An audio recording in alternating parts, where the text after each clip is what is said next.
오늘 새롭게 다시 이 시리즈 마지막 시간입니다. 저희들이 6주 동안 말씀을 나눴고 오늘은 교회에 대해서 저희들이 다시 한번 생각해 보는 시간을 갖도록 하겠습니다. 흔히들 교회라고 하면 건물을 떠올리죠. 그런데 이 교회라는 이 단어의 원어를 보면 에클레시아라고 하는 단어를 사용하는데, 이 에클레시아는요, 한 사람 한 사람이 모인 공동체를 의미합니다. 그러니까 교회는 건물이 아니라 사람이라는 것이죠. 결국 우리가 모인 이 믿음의 공동체, 이것이 교회라는 것입니다. 그런데 만일 우리가 교회에 대해서 건물로 오해하게 되면요, 우리가 교회를 세운다 할 때 교회 건물에 우리의 에너지와 자원들을 쏟아붓게 됩니다. 근데 그게 아니라는 거죠. 교회를 세운다는 것은요, 우리 믿음의 사람 한 사람을 세워가는 것이고, 우리 믿음의 사람들이 성숙하고 성장할 때 결국 건강한 교회가 세워진다는 것을 의미합니다. 오늘 이 교회를 어떻게 하면 아름답게 건강하게 세울 수 있는지, 교회의 본질에 대해서 우리가 함께 나누기를 원합니다. 제가 교회를 늘 생각할 때마다 생각나는 기사 하나가 있습니다. 2011년, 벌써 한참 옛날이죠.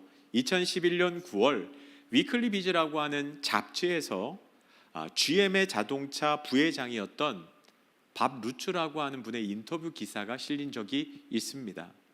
그 당시 GM이라고 하는 회사는 전 세계에서 가장 많은 자동차를 팔던 회사였는데, 2008년 미국발 금융위기가 닥치기 시작하면서 이 회사가 어려움을 겪게 됩니다.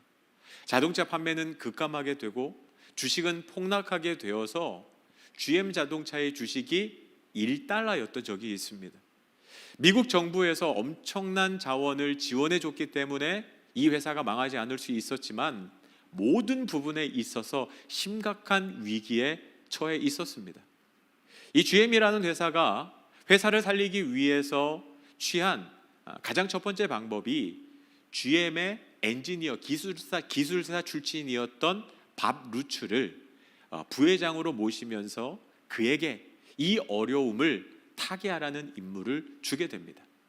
그때 이 밥 루츠라는 분이 부회장으로 부임하면서 도대체 GM이라는 회사가 왜 이렇게 망가지게 되었는가, 왜 이렇게 어려움을 당하게 되었는가 원인을 분석하다가 이런 레포트를 내놓습니다. 내가 처음 GM에서 기술자로 일하던 1960년대에 GM은 모든 사람이 타고 싶은 차를 만들던 회사였습니다. 디자이너부터 기술자, 경영진 모두 최고의 자동차를 만들기 위해 GM에서 함께 일했고 모두 행복했습니다. 그러나 언제부터인가 GM은 최고의 자동차를 만드는 회사가 아니라 최대 이익을 내기 위해 존재하는 회사로 변질되었습니다.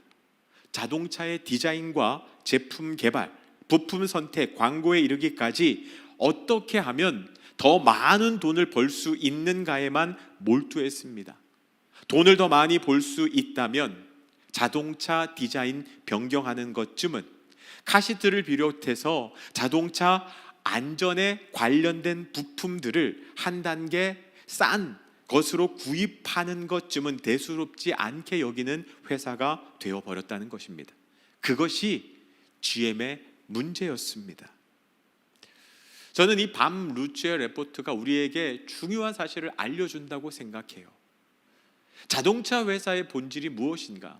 최고의 자동차를 만드는 것이 그 회사의 본질일 텐데, 그 본질을 잃어버리고 어떻게 하면 돈을 더 많이 벌까에 집중해서 결국 그것을 위해서 모든 것을 집중시켰더니 결국 누구도 타고 싶지 않은 자동차를 생산하는 회사가 되더라는 거죠.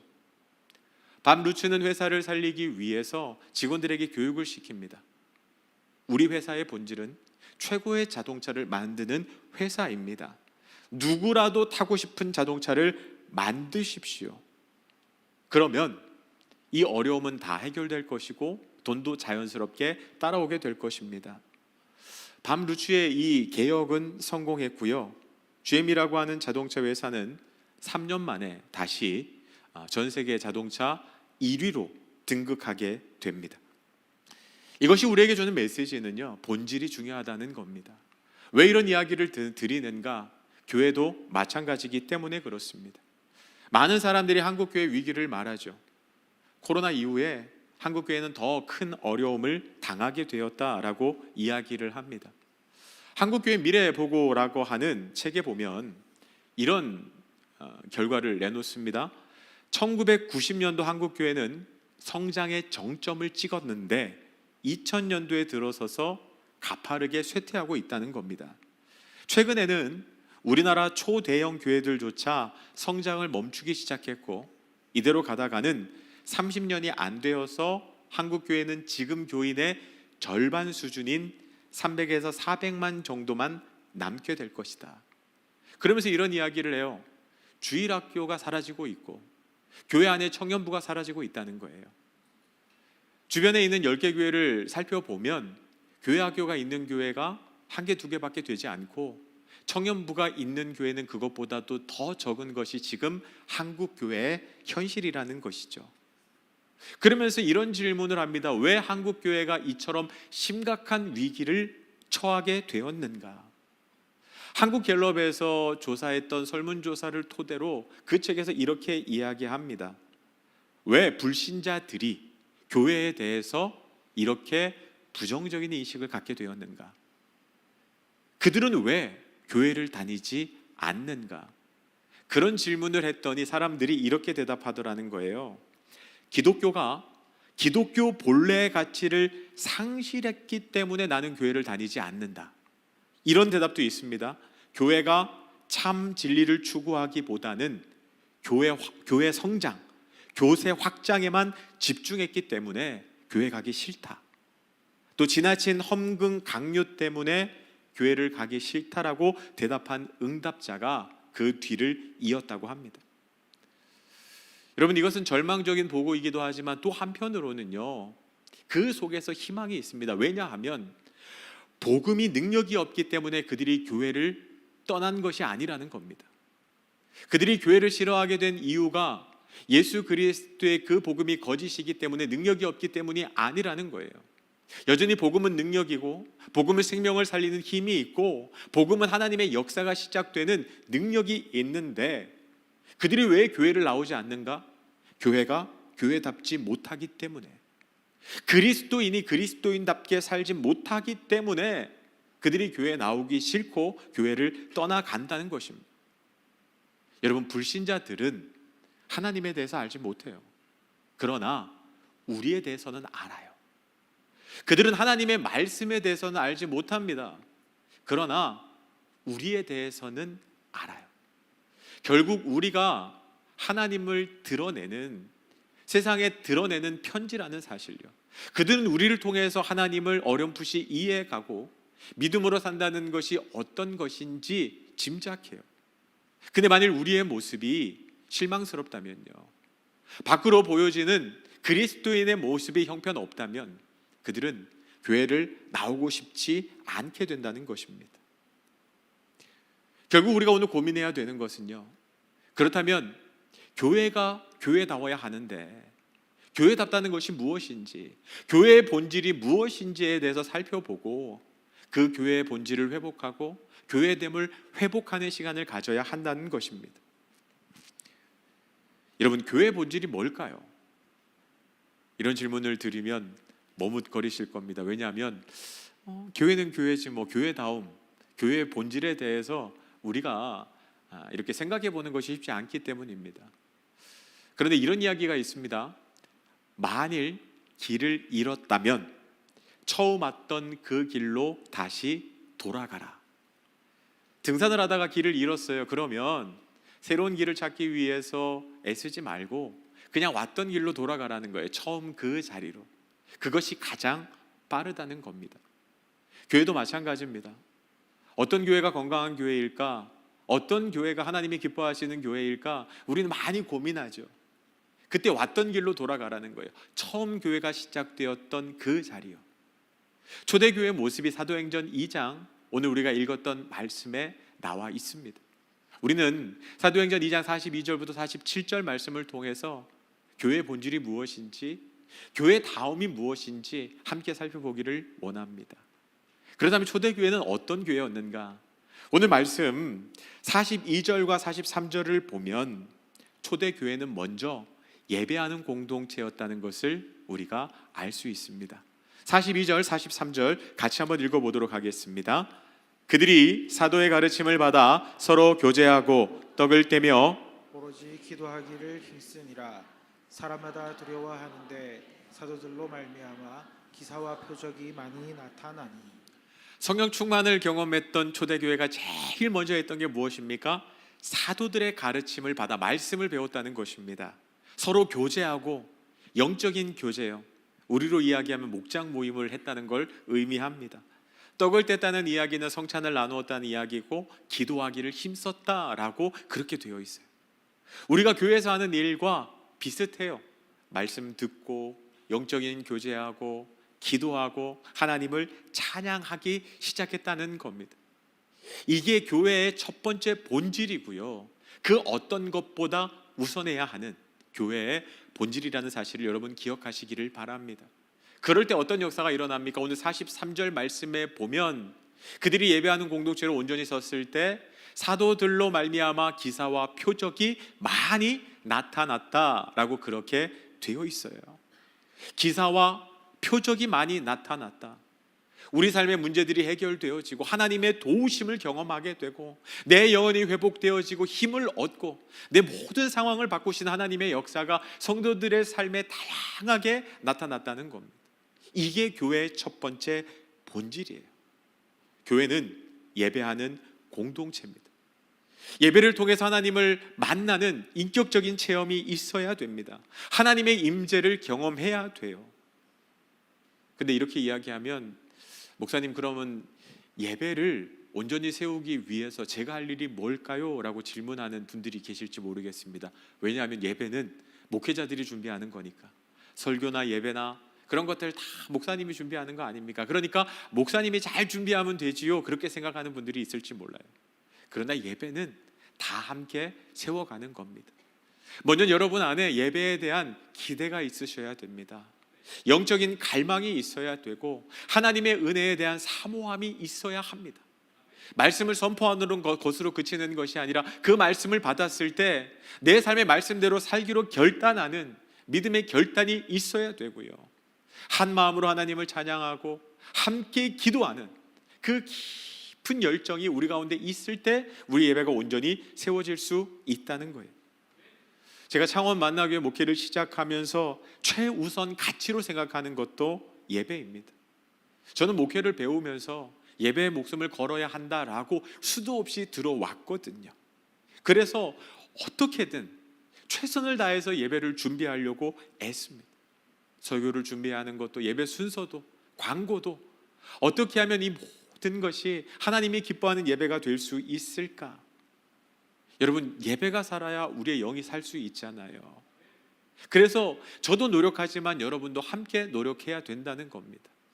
예배가 무너지면요, 결국 우리의 영이 결핍을 느끼게 되고 결국 우리가 그 영적으로 문제가 생길 수밖에 없다는 것을 기억해야 합니다. 제가 전도사 시절에 함께 신앙생활했던 집사님이 한 분 계시는데, 제가 그 교회를 떠나고 나서 그 교회가 큰 어려움을 겪는다는 이야기를 들었어요. 목사님과의 관계에서 또 성도님들이, 그러면서 성도님들이 많이 떠나고 남아있는 성도들도 어렵다는 이야기를 들었는데, 마침 그 집사님 부부를 우연찮게 만나서 식사를 하는데 그분들이 그런 얘기를 하더라고요. 은혜를 받지 못하니까, 교회 예배를 드려도 아무런 은혜가 안 되니까 영적으로 너무너무 힘들다는 거예요. 그래도 교회를 떠날 수는 없다는 겁니다. 내 교회니까, 하나님께서 허락하신 교회니까 이 교회를 떠날 수는 없는데 영적으로 죽을 것 같으니까 어떡하냐. 그래서 주말에는 이제 본교회에서 예배를 드리지만 주중에는 수요일은 금요일은 이 교회 저 교회를 돌아다닌다는 거예요. 이 교회 말씀이 좋으면 이 교회 가고, 저 교회 예배가 의뢰된다 그러면 저 교회 가고. 그런데 그렇게 해도 완전히 채워지지가 않는다는 거예요. 하지만 그렇게 밖에 할 수 없는 것은 그렇게라도 해야 버틸 수 있으니까, 그래서 마지막에 저한테 그런 얘기를 하더라고요. 다른 교회 가서 예배 드릴 때마다 은혜를 구걸하는 기분이라고. 그 교회에서 말씀 듣고 은혜 받는 게 구걸하는 기분이라는 이야기를 들었는데 제 마음이 참 아프더라고요. 여러분, 우리의 예배를 함께 세워가야 합니다. 이 예배가 무너지면 다 무너지는 겁니다. 반대로 예배가 살면요, 우리의 영이 살게 되고 하나님의 역사가, 기적과 표적이 우리 안에 충만하게 나타나는 일이 일어나게 된다는 것입니다. 베이직 교회 담임하시는 조정민 목사님이라는 분이 계시는데, 이분이 MBC 그 뉴스 앵커도 하시고 사장까지 하셨던 분이에요. 그러다가 이제 목사님이 되셔서 지금 이제 베이직 교회 담임하고 계신데, 이분이 처음 예수님을 만났던 이야기를 이렇게 간증으로 써 놓으셨더라고요. 아내가 새벽마다 어디를 가더랍니다. 어디를 가나? 교회를 가는 거예요. 그 이른 새벽에 잠도 안 자고. 그래서 하루는 도대체 뭐 때문에 새벽에 피곤한데 잠도 안 자고 교회를 가나 따라갔답니다. 몰래. 그리고 나서 이제 자기는 2층에 앉아서 뭘 하나 이렇게 유심히 지켜보는데, 뭐 이렇게 설교를 하고 그다음에 이제 불이 탁 꺼지더니 정말 깜짝 놀랄만한 일들이 벌어지더라는 거예요. 막 여기저기에서 막 소리를 지르고 막 알아듣지 못하는 방언인가 봐요. 막 기도하기 시작하는데, 야, 이거 제정신이 아니구나. 이 미친 집단이구나. 이게 사이비가 이런 거구나. 그러면서 이 조정희 목사님이 그런 생각이 들었대요. 야, 이거 가만두면 안 되겠다. 이 멀쩡한 사람을 미치게 만드는 곳이 교회구나. 그러면서 여러분, 그 고발 프로그램 있잖아요. 뭐 카메라 출동이나 2580 같은데 자기가 취재해서 고발해야겠다. 자기가 기자 출신이니까. 그래서 그날부터 새벽마다 교회를 나갔대요. 은혜 받으러 나간 게 아니라 그 기사거리, 무엇이 잘못됐는지 찾기 위해서 간 거예요. 그런데 며칠을 그렇게 예배 참석했는데 말도 안 되는 일이 벌어지더랍니다. 그 찬송가를 부르는데 찬송가 539장이래요. 너 예수께 조용히 나가 내 모든 짐 내려놓고 주 십자가 사랑을 믿어 죄사함을 너 받으라. 그 찬양을 사람들이 부르는데 갑자기 자기 눈에서 눈물이 막 떨어지더라는 거예요. 자기 의지와 상관없이. 이게 어떻게 된 일이지? 왜 이런 일이 일어나지? 나는 저 찬송가를 한 번도 들은 적이 없고 저게 무슨 뜻인지도 모르는데 왜 내 마음이 뜨거워지고 내 눈에서 눈물이 막 나지? 이게 도대체 뭘까? 그러면서 이분이 그럼 예수가 누구인지 한번 알아보자. 예배를 통해서 그가 은혜를 받고 성경을 읽기 시작했는데, 성경을 오독하던 때 인격적으로 예수님을 만났다는 거예요. 그때부터 그분의 인생이 바뀌었다는 겁니다. 여러분, 사람을 바꾸는 건 결국 예배예요. 예배 가운데 하나님의 임재를 경험할 때, 인격적으로 하나님을 만날 때 여러분, 우리의 인생이 바뀌어질 수 있고 우리의 문제가 해결되어질 수 있고 하나님의 역사가 그 자리에서 시작될 수 있다는 것을 기억해야 합니다. 교회의 본질, 가장 우선되는 본질은 예배하는 공동체라는 사실을 기억하시고, 우리가 무엇보다도 예배를 세워가야 한다, 온전한 예배자로 이 자리를 지켜야 한다는 사실을 여러분 기억하셨으면 좋겠습니다. 두 번째요, 교회는 어떤 공동체인가? 교회는 사랑하는 공동체입니다. 초대 교회가 하나님의 예배를 통해서 은혜를 경험하고 그들이 했던 일이 뭐냐 하면 사랑하는 일이었습니다. 오늘 본문 44절 46절 말씀을 같이 한번 읽어보도록 하겠습니다. 시작. 믿는 사람이 다 함께 있어 뜻을 통용하고 또 재산과 소유를 팔아 각 사람의 필요를 따라 나눠주며 날마다 마음을 같이하여 성전에 모이기를 힘쓰고 집에서 떡을 떼며 기쁨과 순전한 마음으로 음식을 먹고. 여러분, 기사와 표적이 막 나타나고 하나님의 은혜로 충만해요. 그러자 그들에게 어떤 일이 일어납니까? 지난주에 말씀드렸듯이 옆에 있는 사람들을 돌아보게 되더라는 거예요. 어려운 사람들을 도와주고 물건을 통용하고 자기 재산을 팔아서 각 사람의 필요를 따라 나누어 주는 일들이 일어나게 되더라는 겁니다. 여러분, 이게 사랑이죠. 근데 여러분 46절 한번 보십시오. 날마다 마음을 같이하여 성전에 모이기를 힘쓰고. 모이는 게 좋은 거예요. 그냥 이 사람들과 있으면 좋은 겁니다. 집에 안 가고 계속 교회에서 머물고 그 사람들이랑 시간을 보내는 거예요. 집에서 떡을 떼며 집으로 초대해서 식사를 대접하는 겁니다. 기쁨과 순전한 마음으로 음식을 먹고, 여러분, 교회에서 모이고 또 집에서 모이고 함께 식사하고 교제하고 서로 사랑하고 용납하고 세워지는 일들이 초대교회 두 번째 나타났던 일들이라는 겁니다. 초대교회가 우리에게 알려주는 교회의 두 번째 본질은 교회는 사랑하는 공동체가 되어야 한다는 거예요. 여러분, 교회의 사랑이 사라지면요, 그 교회는 어떠한 능력도 나타나지 않습니다. 제가 어릴 때 저희 모교회죠, 20년을 다녔던 교회가 있는데, 제가 20살 되었을 때 새로운 목사님을 모시는 문제 때문에 교회에 싸움이 생겼습니다. 교회가 이렇게 두 파로 나눠져서 싸우기 시작하는데, 처음에는 그냥 그런가 보다 했는데 시간이 지날수록 막 성도님 사이에 고성이 오가고 욕설이 오가고 나중에는 막 몸싸움하는 일들까지 벌어지게 됐어요. 그 교회는 저한테는 너무 소중한 곳이었거든요. 그곳에 가면 저를 사랑해주고 격려해주고 늘 그 안에서 아름다운 추억들이, 이야기들이 가득했던, 무엇과도 바꿀 수 없는 소중한 교회인데, 그 교회가 나누어지니까, 싸우기 시작하니까 정말 한순간에 지옥이 되더라고요. 여러분, 교회가 사랑이 사라지면, 용납이 사라지면, 여러분, 그때부터 교회는 교회가 아닙니다. 모든 능력을 다 잃어버리게 되는 거예요. 얼마 전에 이렇게 뉴스를 보다가 그 분당에 있는 모 교회 성도들이 한 100명 가까이 싸우다가 경찰이 출동하고 다 이렇게 경찰서에서 조사를 받았다는 그 뉴스가 이렇게 뜬 거예요. 어떤 교회인가 봤더니 제가 섬기던 교회 옆에 있는 교회더라고요. 제가 그 교회 성도님들을 꽤 많이 알거든요. 근데 그걸 보면서 참 마음이 아프더라고요. 그 교회가 한때 대단했던 교회예요. 엄청난 역사들을 일으켰던 교회거든요. 그런데 사랑이 사라지니까 그때부터는요, 모든 능력이 사라지고 오히려 수치가 되더라는 겁니다.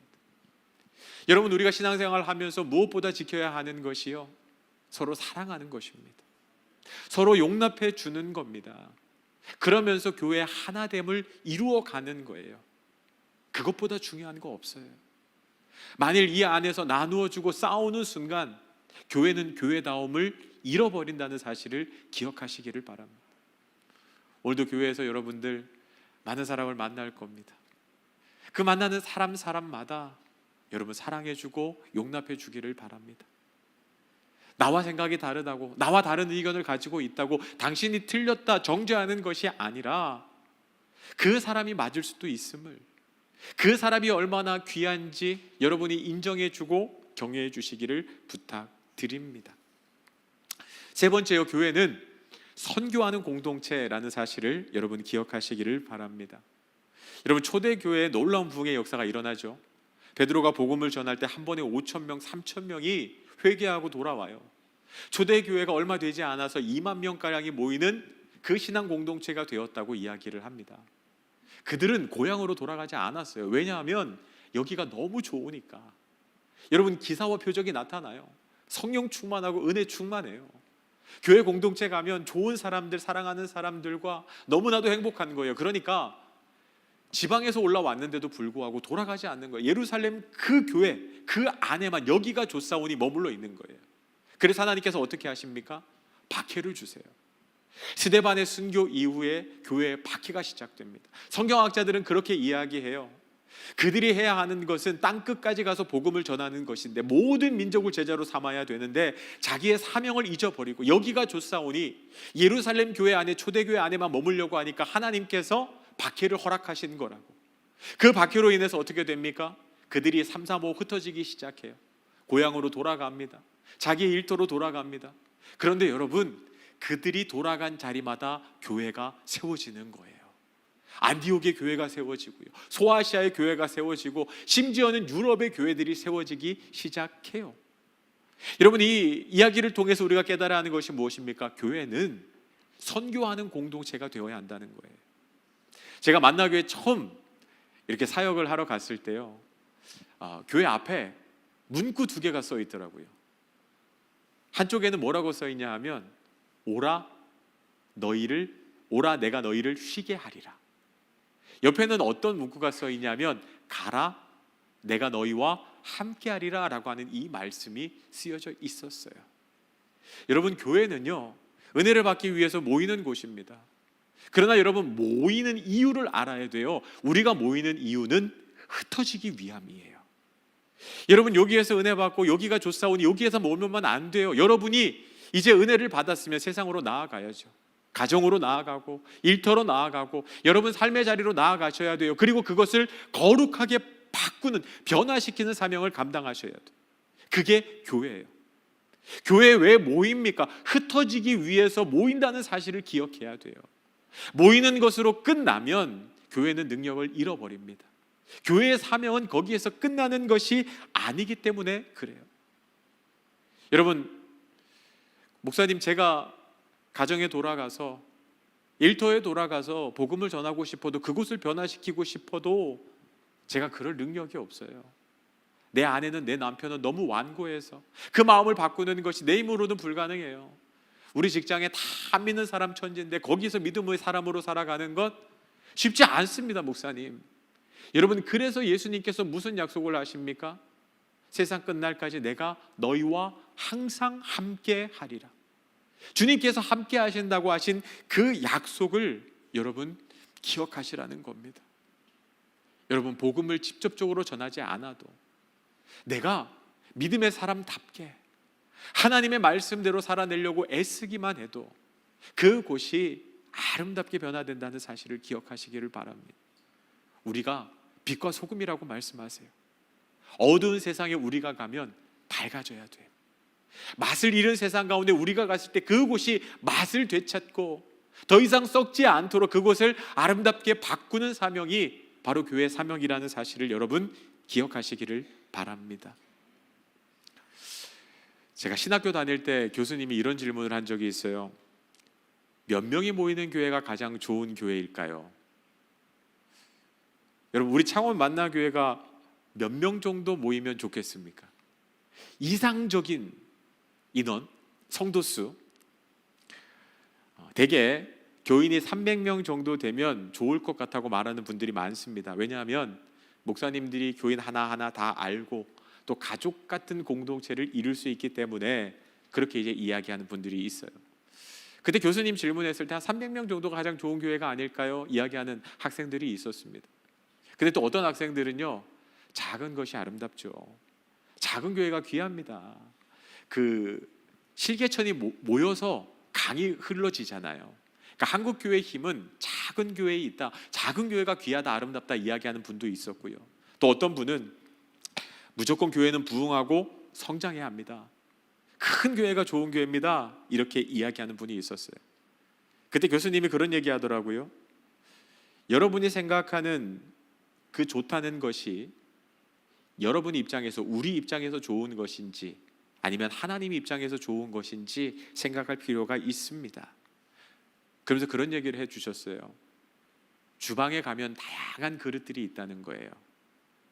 밥그릇도 있고 국그릇도 있고 간장 종지도 있고 또 커피를 마시는 잔도 있고 물잔도 있어요. 여러분, 간장 종지에다가 밥을 담는 사람은 없습니다. 간장 종지도 필요한 거예요. 반대로 큰 국그릇도 필요한 거예요. 만약 큰 그릇밖에 없다면 간장 종지는 어디에다 담겠습니까? 간장은. 교회도 마찬가지라는 겁니다. 큰 교회라고 좋은 교회도 아니고 작은 교회라고 해서 나쁜 교회도 아니라는 거예요. 하나님께서 작은 교회도 필요하고 어떻게 보면 중형 사이즈 교회도 필요하고 큰 대형 교회도 필요해서 하나님께서 다 저마다 허락하셨다는 겁니다. 정말 사람들 사이의 친밀함, 끈끈함을 느끼기 위해서는 작은 교회가 있어야 되는 거죠. 여러분, 큰 교회도 꼭 필요합니다. 저희 아버지가 한 번은 아프리카 선교를 갔는데 거기 이제 선교사님이 그 아프리카 지역에 어마어마한 선교를 하는 걸 보면서 깜짝 놀랐대요. 근데 우리나라에 있는 한 교회가 정말 전적으로 후원을 해서 그 땅에 그 엄청난 선교의 역사를 일으켰더라고요. 큰 교회가 아니면 그런 일들 감당하기 힘들죠. 큰 교회는 큰 교회가 감당해야 할 몫이 있고 작은 교회는 또 작은 교회가 감당해야 할 몫이 있는 겁니다. 또 저희 교회는 저희 교회 나름대로 하나님이 주신 그 몫을, 사명을 감당하면 되는 거예요. 중요한 것은 교회 사이즈가 아니라는 겁니다. 야, 우리 교회 큰 교회니까 나도 대단한 믿음을 가진 것처럼 의시될 필요가 없어요. 우리 교회가 작으니까 나도 초라한 것처럼 그렇게 움츠러들 필요도 없다는 거예요. 정말 자랑해야 할 것은 무엇입니까? 교회다움, 교회의 본질을 우리가 붙잡고 있는지, 교회의 다움을 회복할 때 그것이 우리의 자랑이 되고, 만일 큰 교회라고 할지라도 교회답지 못하면요, 교회의 본질을 잃었다면 부끄럽고 수치가 되는 겁니다. 여러분, 정말 우리 교회가 교회다울 수 있는 비결요, 초대교회처럼 예배하는 공동체가 되어야 합니다. 이 교회 예배가 살아야 합니다. 예배를 함께 세워가기 위해서 최선을 다하시기를 바랍니다. 두 번째요, 초대교회처럼 그 사랑하는 역사가 가득한 교회가 되도록 여러분 기도하시고 함께 마음을 모아주시기를 바랍니다. 함께 초대해서 식탁의 교제를 나누고 모이기를 힘쓰고, 그 자리자리마다 우리 성도님들이 모인 자리자리마다 사랑의 말들, 격려의 말들, 기쁨의 말들만 가득할 수 있기를, 그래서 우리 안에 사랑으로 충만한 교회 될 수 있도록 여러분 애를 써주시기를 바랍니다. 마지막 세 번째요, 하나님께서 교회를 허락하신 이유는 이 땅에 복음을 전하도록, 선교의 사명을 감당하도록 하기 위함입니다. 우리가 모이는 이유, 흩어지기 위함에 있다는 사실을 기억하시기를 바랍니다. 그래서 우리가 주님 앞에 서게 됐을 때, 야, 장호 만나교회 참 내 마음에 합당한 교회다, 흡족한 교회다, 그런 칭찬을 받을 수 있게 되기를 주님의 이름으로 축복합니다. 우리 성도님들 모두의 마음 가운데 정말 하나님이 기뻐하시는 건강한 교회를 이루어가는 그 소망으로 저희들 한 걸음 한 걸음 나아가게 될 수 있기를 주님의 이름으로 축복합니다.